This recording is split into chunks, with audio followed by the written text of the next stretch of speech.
Salut à tous. Bienvenue dans cette nouvelle vidéo consacrée à un film Netflix, The Old Guard. Et une fois de plus, on se retrouve devant une adaptation de comics, derrière Tyler Rake. Sauf que cette fois-ci, on a affaire à un comics scénarisé par Greg Rucka et illustré par Leandro Fernandez, soit les auteurs qui ont travaillé pour DC et Marvel. Mais moi personnellement, j'ai connu ces deux-là à travers les histoires de mon personnage favori, le Punisher.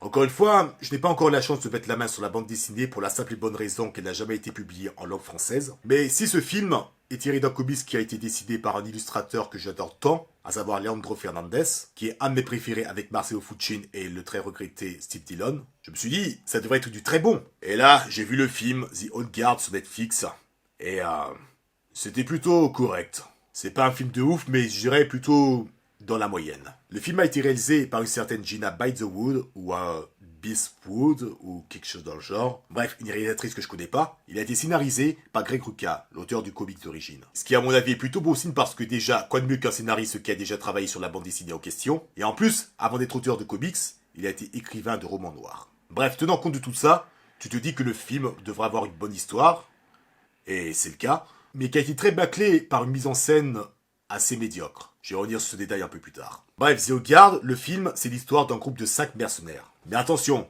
des mercenaires immortels qui ont passé littéralement des siècles à se battre. Bon, si vous avez vu le film Highlander, alors le synopsis doit vous dire quelque chose. Mais j'y reviendrai.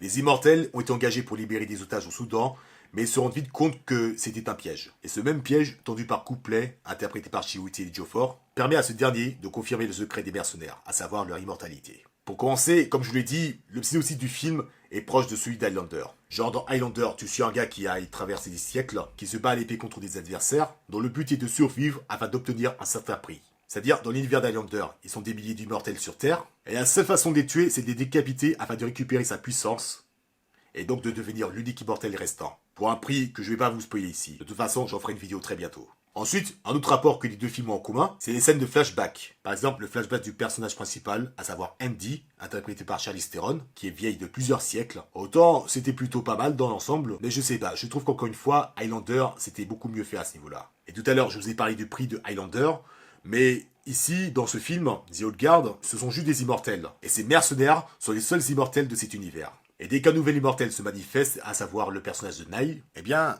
tous les immortels présents sur cette terre ressentent la présence de chacun. À travers des rêves, bien sûr. Ce qui n'arrive pas dans Highlander. Dans Highlander, c'est juste ils sentent leur présence et puis c'est tout. Et ils se rencontrent. Et enfin, pour terminer avec l'immortalité, il y a des tas de questionnements sur ce sujet. Comme par exemple le fait de voir ses proches vieillir et mourir alors que eux, ils continuent à vivre. Ajoutez à cela que tous les amis et alliés proches finissent par les rejeter parce qu'ils les craignent. Encore une fois, c'est le cas de Nile qui est fraîchement immortel. La solitude, le rejet, quand tu es immortel, c'est le genre de prix fort à payer.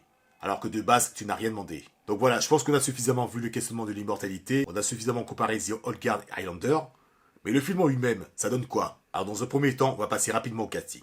Charlize Theron est plutôt bien dans le rôle d'Andy, elle est badass, elle a une allure qui pète la classe, ça a permis de me réconcilier avec le rôle qu'elle a eu dans Fast and Furious 8. Chiwetel Ejiofor, franchement, j'ai rien à dire, il est vraiment excellent. Je l'ai découvert dans le rôle de Victor Sweet de 4 frères, franchement, c'est vraiment un très bon acteur. Dans The Old Guard, son personnage est assez bien écrit, je trouve. Kiki Lane, dans le rôle de Knife Freeman, franchement, j'ai bien aimé son rôle aussi. Même si parfois il est casse-couille, bah, je finis par l'apprécier à la seconde moitié du film. Et un méchant qui se veut caricatural, interprété par Harry Mading, soit Dudley de la saga Harry Potter.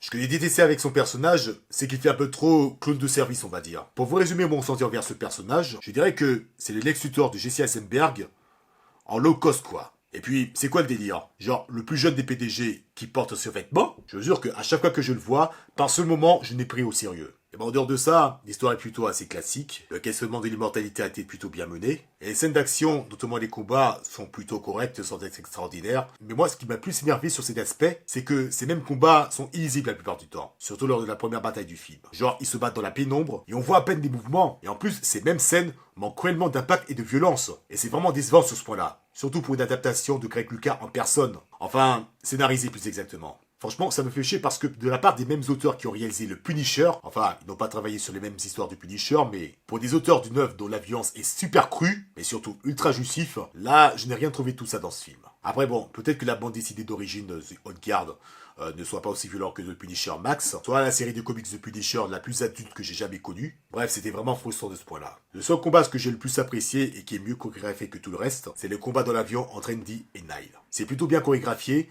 la musique qui l'accompagne est très bien, et à travers cette scène, j'ai bien ressenti le charisme de Charlize Theron dans ce film. Et en dehors de ça, et au final, ce film, The Old Guard, c'est plutôt une bonne histoire, on va dire, même si elle se veut assez classique. Le questionnement de l'immortalité a été plutôt bien mené, même si je vais pas vous mentir, j'ai connu mieux. Mais en ce qui concerne les scènes d'action, qui nous ont été vendues comme violentes et assez impactantes, on repassera. Voilà. Et voilà mes chers amis, c'était The Old Guard, disponible sur Netflix. J'espère que cette critique vous a plu. Comme d'habitude, je vous invite à vous abonner à cette chaîne, à me suivre sur Instagram, à activer la cloche pour ne manquer aucune de mes vidéos. Et on se retrouve très bientôt pour une prochaine vidéo. Et d'ici là, portez-vous bien. Ciao.